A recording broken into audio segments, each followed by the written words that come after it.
Welcome to a very special fun edition of Crawford County Outdoors. Today I'm the Wayne Colder, and today we are going to go to the Meadville Field Archers Club for the 3D bear hunt.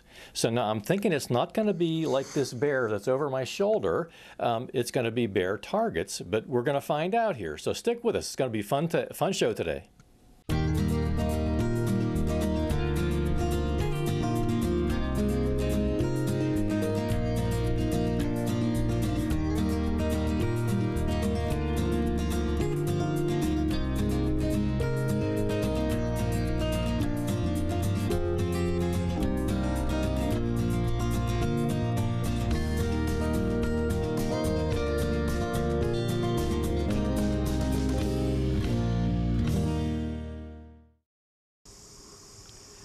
Well, let me ask you to introduce yourself here. My name is Ted Salowitz, and I'm the past president of the Meadville Field Archers. And we're here today at our annual Big Bear Shoot. The Big Bear Shoot. That's fun. That's fun. So let me ask you a little history about the Meadville Field Archers Club. Well, we've been around here since the mid-60s. We have 86 acres of land here. Okay. We usually conduct an event every month from March through September. And in September we have two events. One's the deer shoot, which will be the 66th year of that. Oh wow. And then we have a hunter warm-up shoot. Okay. Okay. So now let's go another history here. That's the history of the bear shoot. How long has this been coming around? And oh, we've been about 30 years now with the bear shoot. Okay. Somebody had the idea of we do all deer and stuff, let's try all bear. We also have one in the spring with all turkeys. Okay. So now let me just ask you just a kind of a generic question about archery. To me that's a popular thing around. Now, I had a shoulder surgery. Oh, was that 10 years ago or something like that? So I do a crossbow now, and whenever that happened, I started the crossbow, and boy, I've been getting, I think I got a deer just about every year with the crossbow. So it's like, that's not like a favorite thing, you know, for me, is every year whenever archery season hits. You know, let me ask you, I mean, I think that's a popular thing with a lot of folks, right? Well, typically it's your situation where they can no longer pull back the regular bow or have some type of injury or whatever, so they go to the crossbow. A lot of the younger shooters tend to go to the crossbow. But most of us, our shooters here are compound shooters, okay, where they shoot the compound bows. And we have a number of traditional shooters. We actually hold a traditional weekend during the year where they come out and they camp and hang out for like 4 days. Oh wow. They have a good time. Okay. So now how many bears are out there on the event today? Well, there's 30 bears or 30 targets. And they're all three-dimensional, 3D? All 3D foam targets. Okay. And they can be anything from like a standing bear, a walking bear. There's a couple grizzly bears. We even have one that looks like the Coca-Cola bear. And every once in a while we put out a pink bear. Okay. What's it been? Probably maybe 8 or 9 years ago. I went to Canada with Mike Moss and Ed Moss, and we did a bear hunt up there. And I shot a bear with my rifle, and then I filmed a guy shooting it with his bow and arrow, and that was really impressive. That was really something. The bear was maybe almost about the same distance we are from these bear targets right here. Whenever the archery target got the bear shooting, so that was a lot of fun. That was really interesting, and I'm sure this practicing is gets people ready for hunting season, right? That's the thing. In the old days, when you were shooting just a regular recurves, bows, and everything, you had to practice all year long to keep up with it. Fortunately or unfortunately, with today's equipment, a lot of the guys can just come out in September, shoot one round, they're sighted in, they're ready to go. And of course, a crossbow, you know, it doesn't take more than a couple shots, and you know you're on, and away you go. That's almost like a rifle with the scope and everything. Mine has a scope on, and it's like you just said. Maybe I take a couple, 2 or 3 shots or whatever. I'm ready to go for the season. You know, I don't have to practice up with that every month. And it was funny after that surgery. It's like I think that was still a requirement at that point, that you had to have that you had to have some disability or whatever to be using a crossbow. And then the rules changed now that like everybody can use a crossbow. And I think that changed a few years back, right? Everybody can use a crossbow now. So to me, that's a thing for deer hunters. Boy, that's a really good thing, is to get out there with your bow. Yeah, but you still have to find a deer. Well, you got to find a deer. You got to be in a good spot. Yeah, you got to be in a good spot. So maybe that's a big part of it too. Is like getting to understand the way the deer traffic and what food they're looking for. The place where I like to go hunting, I call it the honey hole. There's two big patches of oak trees, and they just come like this, and there's just like a little channel right in the middle, and so I set up shop there, and they're always come through. They always come through because they're, the deer season hits and the acorns start dropping, and that's a popular thing. And so I've been able to get one, I think I've got at least one every year for the last something like 10 years since I started after the shoulder surgery. Oh, so, good. Yeah. So that's been great. So, well, thanks. I'm looking forward to kind of walking the course here and seeing what's going on today here. We're glad to have you out here, and glad for a little bit of help in promoting the sport. We're always looking for new members, younger members, because a lot of us are aging, and it takes a lot of work to keep up the course and set it up and tear it down. And the dues are real expensive. It's $15 a year. So your facility here is just off of Harmonsburg Road. You come out on the way towards Harmonsburg and turn to the right, and you Inlet Road. And you come back on Inlet Road a while, and then you're here down Inlet Road. So what you just said, get out and practice, right? I mean, this is a great way to practice, right? Right. Oh yeah, this is the best. And we are up on the internet too with Meadville Field Archers 2023 and beyond. Okay. Well, awesome. Well, thanks for having us out today. Thanks for being here. Okay, so let me ask you about the targets. So are they all actual bear size targets? Yes, there's a couple real smaller than usual size bears, and a couple that may be a little bigger, but for the most part, they're all life size. So those are getting you ready for the season? Yes. Okay. So this is our typical setup as we go through the woods. I mean, they shoot from competition back there. Hit the number stake, the regular compound hunters. And then up there at the orange stakes or the white stakes is where the guys with traditionals, recurves, and longbows. Okay. Now, how do you score? Is it like you're trying to hit the bear, in the lungs or whatever? They have scoring rings, yes, and they're relatively close to life-size scoring patterns. They're not always exact, but when we get up to this one here. Oh, I see the circles. Okay. Pretty good shape. Okay. So they score these typically anything in here. This is what they call a 10 or 11 or a 10X, a 10 ring, an 8 ring, and then anything out in here is what they call a 5. Okay. And then typically, like when we do our last shoot of the year, which will be all deer, we only use the inside ring, and everything out here is a -5. Doesn't count. Okay. Doesn't count, and we try to penalize the guys for their scores if they're shooting outside. But this is typical on it. They'll, depending on how the bear is situated, like this one can be set up either way. Oh, okay. There was a scoring section here, but this one's been pretty shot out, so they've turned the target to get more life out of the target because the targets are so expensive. And then they have another target, another circle system here, so we can rotate the targets whichever way suits best for us to shoot, depending on where they're at. This next set's more lifelike, like in the woods, and then we can probably, if you don't mind the walk, sure, we can shoot up. We have a tree stand, like a platform stand wow. that they're shooting off of, and they've really set it up realistic. There's one like actually hiding behind a tree. Well, I know for archery season, for deer season, I always get in my tree stand, and that always seems to work. Well, a little bit of practice. If you're gonna hunt high, you gotta practice high. And I set up right in amongst some acorn trees, and I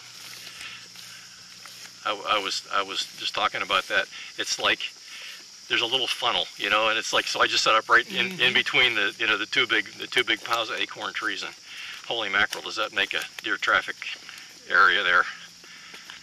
So typically for our shoots, as we go through the woods, we have them marked with flagging. And usually by the end of the year, the path's worn down pretty well. So we haven't lost anybody yet. It's always a good thing. So this is more of a typical. There we go. I see him. Okay. They set it up so actually the second target's in the wrong spot, but they weren't supposed to be over there.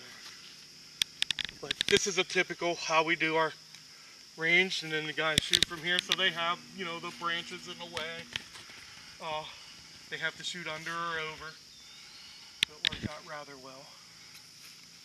And again, once again, they move up as they get different classes shoot from different states. And then we're not super serious with it. We always tell people, if it's too far, you're not comfortable, get up close. You know, sometimes when there's the little kids that are out shooting, you know, they're 5 feet off the target having a blast. And that's all we want to see. Very good. Have fun. Very good. So the different flags are for the different... Yeah, the different flags are for different classes. So like right here would be what we call bow hunter release, the typical bow hunters. That's back there is competition. So this is our typical shooting platform. So there's the target over there. There's 2 targets over there, and then we have one down close here. Oh, I see the one tucked in between the trees over there. So if you step over to here, where the shooter would look at. You can just see that one. Yeah. Okay. So they set it up trying to make it realistic as best as possible.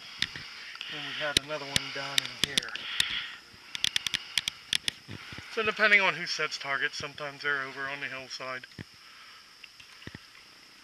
They always like to keep one real close because it makes it harder with the angle. That's true. That is true. Very good.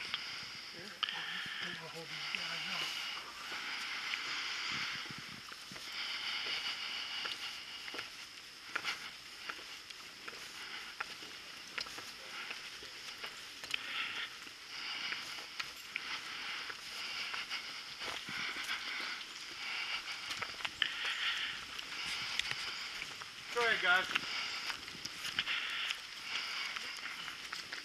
Watch his steps are a little greasy yet. You guys okay if we get a little footage of you shooting? You'll make me nervous.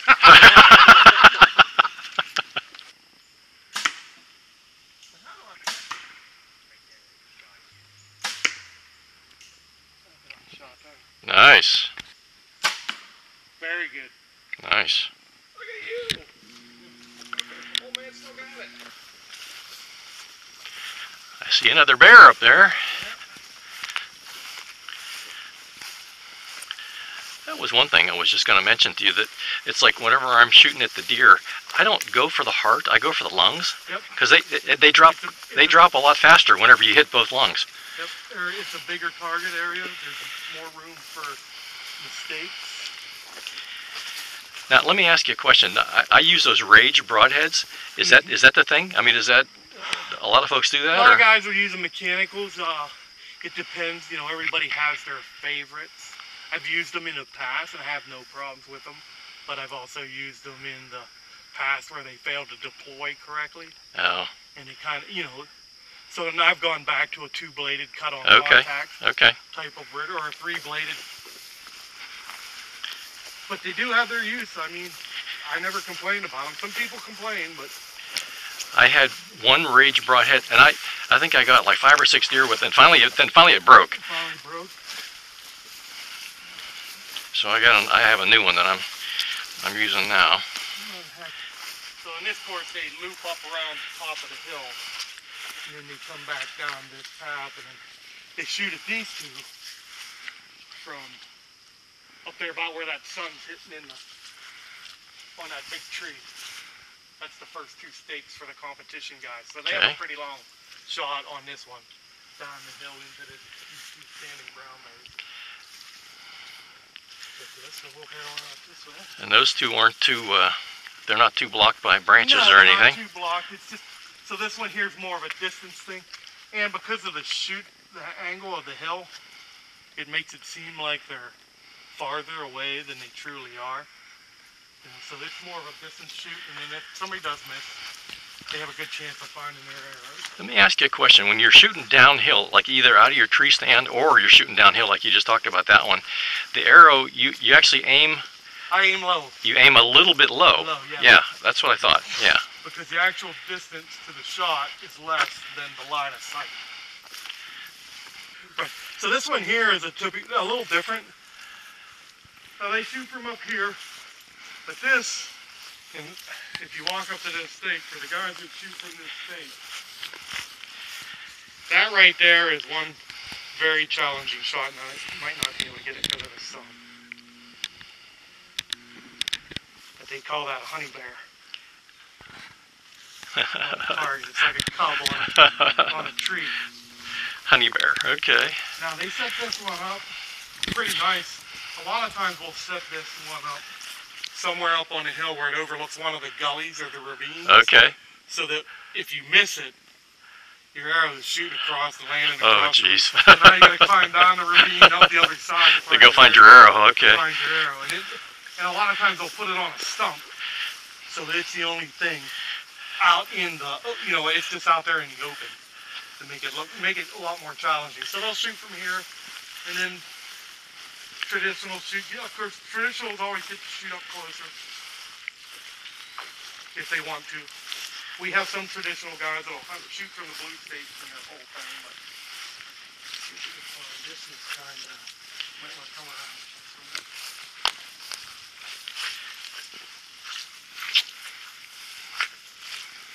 So this is the honey bear? Yeah, and I'm pretty sure they call this a honey bear. It's the mount onto a stump, but what we did is we mounted it to a board so that we can unscrew it, move it to wherever we need to move it to. And we don't use it a whole lot, half a dozen times a year, but the guys really like it. It's one of them targets that's unique. And with bears, you can only do so much. They have a couple, they were not out on a course this year, but they have a couple little baby stand up like little grizzly bears. They stand about this tall. And that they'll put out now and then. And then they'll usually keep them close, but they seem like they're real far away when you're shooting at them. So there's the honey bear. So most people have been hitting up in this area. Okay. I hit it there this morning. Which I was glad. Anytime I hit the target with that long bow, I'm happy.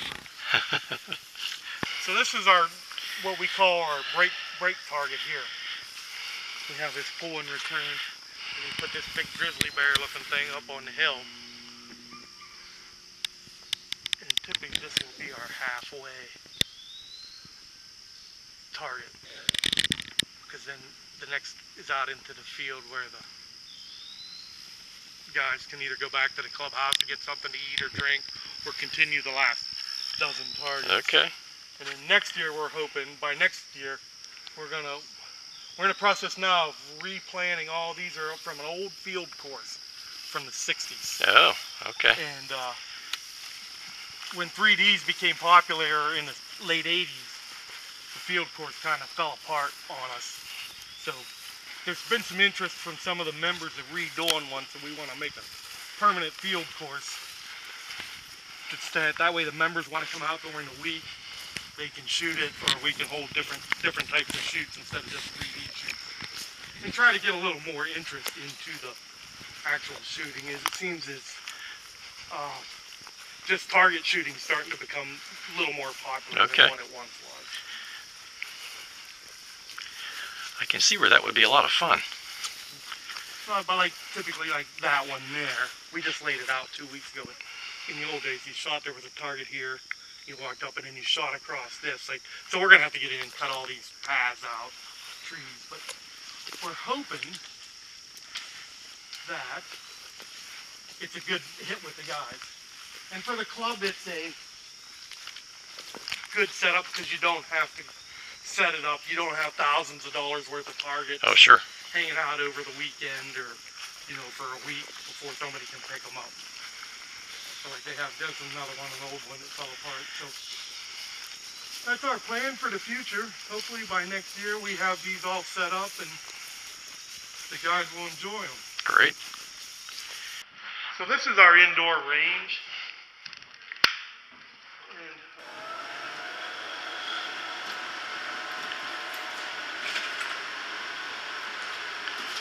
How about that? Jumper. Oh, that was a heavy one there.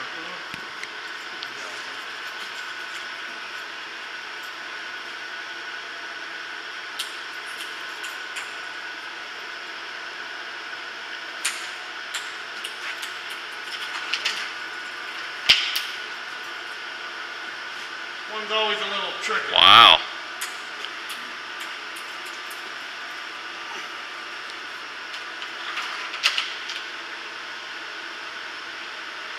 There it goes. How about that? So what we'll do is, in the springtime we have an indoor turkey shoot, beneficial local church. They do a turkey shoot and we do a, so when it's over we have an annual Merle Foster ping pong, who was an old member, well that thing fell off again, but we'll have a dinner, like a potluck dinner, and we'll have, guys will come in and shoot the targets, and we'll have a ping pong shoot, and typically they'll shoot from back here. Wow. You know, we'll have the tables out of here. You know, and then they're sitting here trying to hit that ping pong ball. Let's see if I can do it with this tiny little fish boat.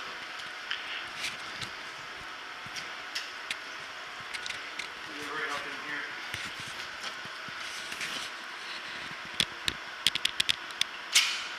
Oh. Something my 3-year-old grandson would use. Well, we'll shoot that. It's a lot of fun. Guys have a lot of fun with it. Depending on the ping pong balls, you can see they don't always just sit straight up and down. So we Plus, try that ping pong ball's not standing still either, is it? No, it does not. Like I said, depending on the balls, different ping pong balls move up and down different ways. Just when you think it's going to shoot, and then sometimes when the arrow gets close to it. The breeze off the arrow, or wow. air movement from the arrow actually push it out of the way. All right. Well, thanks for everything here. You're very welcome. Joining us now, Chef Lisa. So, Lisa, you remember, was it 10 years ago that I went to Canada and we brought back a bear?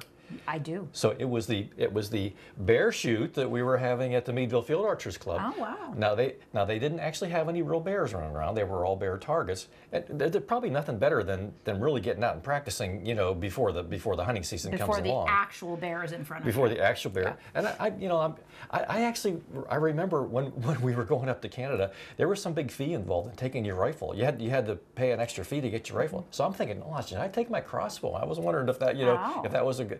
And actually, when I was filming, one of the other hunters up there was shooting, and he didn't shoot a crossbow. He had just a regular, conventional bow, and he got for a bear. He got the bear with his regular conventional bow. Yeah, I think I would be afraid that you hit it in the wrong place, and it's mad at you, and it comes after you, and it's not dead. Now, one thing about the bear, though, we made, was it bear sausage? We did sausage. And it was okay. Yeah, yeah. I like venison a whole lot better than I like the bear. Well, I think the thing about the bear, people like to shoot them and mount them, and it's a prized possession. Bears eat anything, everything. Yeah, all the garbage, so right. Their meat is not like a vegetarian venison, deer. So yeah, it was good. It was good. I mean, we added things to. We added pork to it, I think, and all the seasonings, and it was good. But again, if you think about what the animal's eating, that's probably why we're not that crazy about eating a bear. So yeah. So with that being said, we're not cooking bear today. We're going to do a dessert. Yay! Yay! Well, what was your idea for the dessert today? Well, we are doing, and a lot of people have had this at parties. You may not have made it before. Okay. But they've had it because it is a pretty popular recipe. But it's so easy. It's a no-bake. Okay. Eclair cake. So if you like chocolate eclairs, you're gonna love this recipe. And if you haven't had it at a party, this is a great one to take because you can make it the night before. Yeah. Okay. So great, I mean, I'm all about that. Make it the night before, and then you don't have to worry. So it's all ready to go. So it's super, super easy.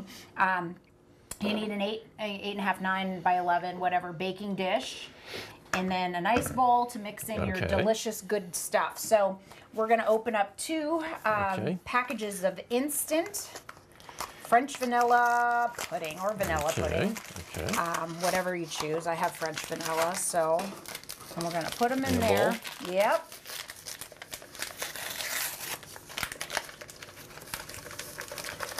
And then, woo, a little powder there. Okay. Then we're going to mix, we have 3 cups of milk. I always use a lighter milk, like a 1%. Okay. But most people who make things like this will tell you, oh, it's better if you use want me to whole. do that? Yeah, sure. It's Okay. left-handed, so be careful. Oh, okay. I'll make Yeah, sure I go give it a- left. I'll make sure I yeah. go left to right. Okay. So you're mixing that together, and then we're going to take a container of Cool Whip, and I always just happen to have the reduced fat in the house, but you can use any kind of Cool Whip that you want. And then we're going to fold that in there. Okay. So yeah, just make sure you don't feel those granules in there. Get that mixed up real nice. I suppose if you feel the granules, whenever you're eating the dessert, you're gonna crunch get them? little chunks, right? Yeah, Okay. you want that sugary consistency to mix up. Yeah, and it's getting thick, so that's great. So you want it to feel thick before you. Yeah, well, you want to know that You want it to feel like pudding. You like want- the pudding consistency, Okay. yeah. And it's not going to set because we're not going to let it sit, but Okay. we are going to add this entire container Okay. of Cool Whip. I That see looks just good. a tiny little A little bit of granules in tiny there. little bit of granules, but they're dissolving quickly here. So This is such a good recipe. It's I mean, it's so easy when they see it. Everyone will agree. I think you're good there, Dwayne. I think we got it. It feels like pudding Yep. now. Here, if you want to set that right on the Okay. on there so we don't make a mess, because I'm always making a mess. I'm just going to put this in there and fold it in using my spatula, my left-handed Okay. spatula, Okay. because that's what we use around here, you know. That's been going back 11 years. I think we've been saying that. Our inside joke. And as you can see, I'm just kind of bringing it up from the bottom and folding it in. So it's basically just blending it, right? It's Yeah, just mixing it in there. You can make a pie out of this. I mean, this is like the fundamentals of buy a graham cracker shell and pour this in there. Okay. You could do that. You wouldn't actually have to put the whole thing of Cool Whip in, but for this recipe we do. We just want to make sure it's all blended. You don't have to over mix. I like to kind of fold it in. You see how you bring that up and it's still down there. You can see a little bit of light and a little bit of yellow, and you know Yeah. it is blending. Yeah, every time you go around, it's blending Yeah. more. Okay. Yeah, like I said, this is a make ahead of time recipe, so if you have a party coming up, you can throw that together real easily. Let's move this to the side. You're gonna take your pan, you don't even have to spray it, it's so easy. And we have a box of honey graham crackers, and I opened them up, and some of them are broken, but that doesn't matter. We're just gonna line the bottom of this pan with the graham crackers. And if you have to break them a little or cut them a little, sometimes I've done that. It's like to fit the edge. At the end, okay. We'll okay. do it if we have to. Only that I thought they were all going to be broken in there, but it looks like only the top. So look at this. Nice.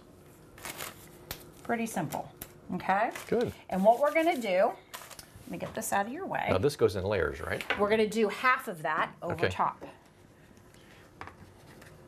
So you want to hold it, and I'll just, and if you want to move it this way. Let's see how that looks. We might need a little more. And it wants to move a little bit, but I'm going to have you pour some on the corners here. That should be good. It goes in real nice and easy. If anything tastes like a real chocolate eclair, this does. Okay. And then we're going to take this and set it back in. And guess what we're going to do next? Another layer. Another Okay. layer of graham crackers right on top. So simple. Boy, this really is kind of easy, isn't it? It is. It's really good. Whoops. Whoops, there's some broken ones. No dog to eat them off the floor. Okay, but that's okay. I can break. Actually, I think this will work right there. It's Oh, almost like okay. a puzzle. Okay. Fitting them in there. Well, the pan's a little bit bigger as you In go the up. middle, As you go yeah. up, right? Mhm, Yeah. Yep, in the Okay. middle versus the base. Just get it in there however you want. I'm going to break a couple here. Stick them on the side. Whoops. Okay. Doesn't really matter. If it overlaps just the hair, that's no big deal, right? No, it's Okay. all going in the same place. So, all right, let's put the rest on another top. layer? Okay. Yep, yep. And this is going to be our last actual layer of pudding. Okay. But we are going to put more graham crackers on the top, but we'll talk about that when we get there.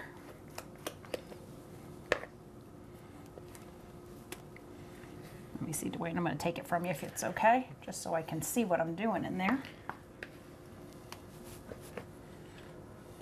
This is when my kids were little, they'd be like, leave a little in the bowl. I want to taste that. That or on the beaters. Very simple. So that's basically pudding and Cool Whip blended, Yep, milk. and that's kind of like the main That's the main part of the cake. part of it. Okay. Yeah, and I just try to make it level. See, I got it all over me. Of course, I'm one of the messiest.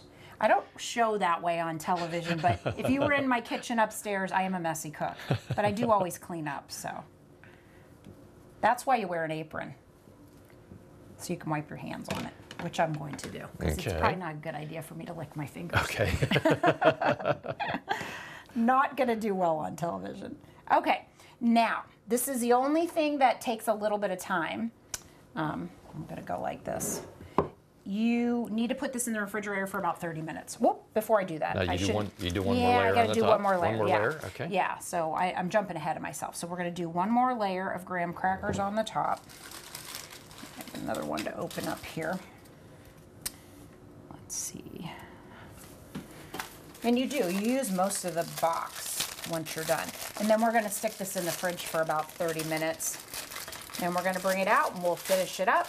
And we'll talk a little bit about that, because Okay. what we're going to do is we're going to frost it with chocolate frosting. Of course, the chocolate Eclair has yeah. chocolate on the top. Yay. So we'll do that, and you can seriously use, a regular can of chocolate frosting. I don't like to do that. I like to make my own. So I made it already, but we can talk about it Okay. once we stick this in the fridge. Now, was that the same kind of frosting that we made? A little different. A little different, okay. This one's a little Okay. different. This one's one you cook on, you melt on over the stove. Oh, okay. It's actually one that you don't think is going to turn out the way it does, and then in the end you're like, oh wow, that really did work. So yeah, and the reason we stick this in the refrigerator is we want this to be firm. Okay. Because you're going to spread chocolate frosting on it. And if we tried to do that now, I mean, it's one thing to do it with the pudding, but if we tried to do that right now, they'd be all over the place. It would kind of be all jumping around. And, Yeah, because okay. frosting's a little thicker. So I'll break a little piece. Look at that. Nice. So we're going to stick this in the fridge, give it about 30 minutes, and then we'll bring it out and frost it. But in the second here, Okay. we'll talk about that frosting. So, again, you can use a regular can of chocolate frosting. I whipped this up Okay. a little bit ago. Okay. And there are tons of recipes out there on the internet. I use Pinterest to find chocolate Okay. frosting recipes. This particular one is where you melt about 1/3 of a cup of salted butter on the stove. Okay. And you add about 1/3 of a cup. Well, actually, it's about a little bit more than that.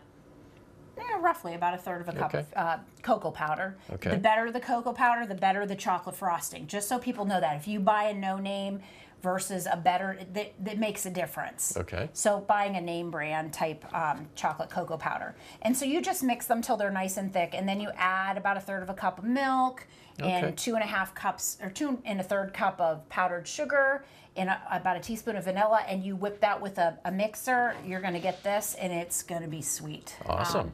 Really, really good. It's nice consistency. I mean, so that looks perfect. That looks great. It'll be our on there. So Okay. we'll give that some time, and then we'll come back and frost it, Put the frosting on. and then we'll be ready to Oh, our favorite part. awesome. Taste test. Yay, my favorite part too. Yes. So Lisa, there's a little bit of frost here on the side So a of the. little bit. We had that in the fridge for a good That's a 30 good- minutes. that's a good thing, So you can okay. see these are a little more set. They're firm, right? Yeah. Yep. Okay. And now Okay. delicious frosting. I'm telling you, this really does taste like an eclair. Whoops.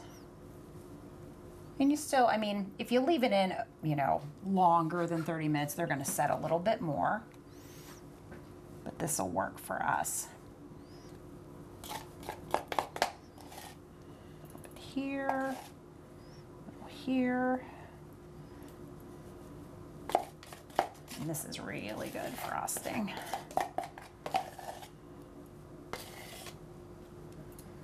Okay.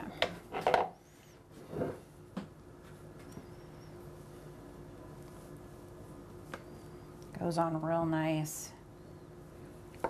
And just go edge to edge. Cover your graham crackers. Okay. Doesn't have to be fancy.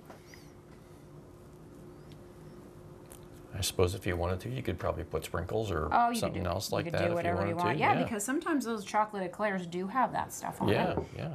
You could use this as a birthday cake. You know, some people really like this, and I don't know why they wouldn't, but they would use. You can use this for anything. I mean, it's just a no-bake way to make a really good cake. Very simple to do. Look at that. Doesn't it look great? It sure does. Ta-da! That's awesome. Now, I want this one to sit a little bit. Okay. Just because I want the frosting to set. So let me move it back here. Okay. And we did do one ahead of time. we did. So now we can taste. Okay, yay. All right, and these are real easy to cut up. Let me do this. Speaking of tasting, that's my favorite part of the show. Me too. How about that? We share that in common, Dwayne.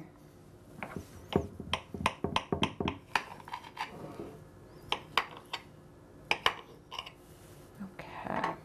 And I do have a spatula.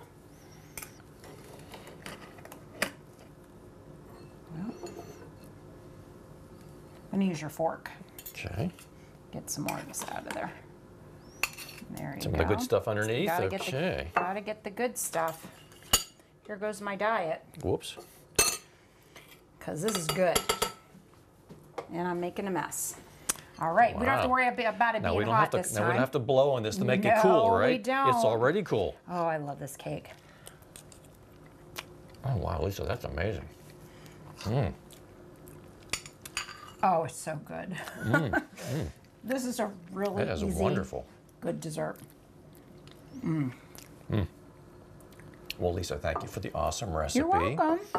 And thank you to the Meadville Field Archers Club Absolutely. for the fun bear target shoot. That was great. And get out there and get practicing before the hunting season comes. That's 'cause right. That's what that was all about. That's right. And if you don't want to cook bear, you can make an eclair cake. Very good. Well, thanks to the folks at home for joining us, and we'll talk to you next time. And I am finishing my dessert here. Me too.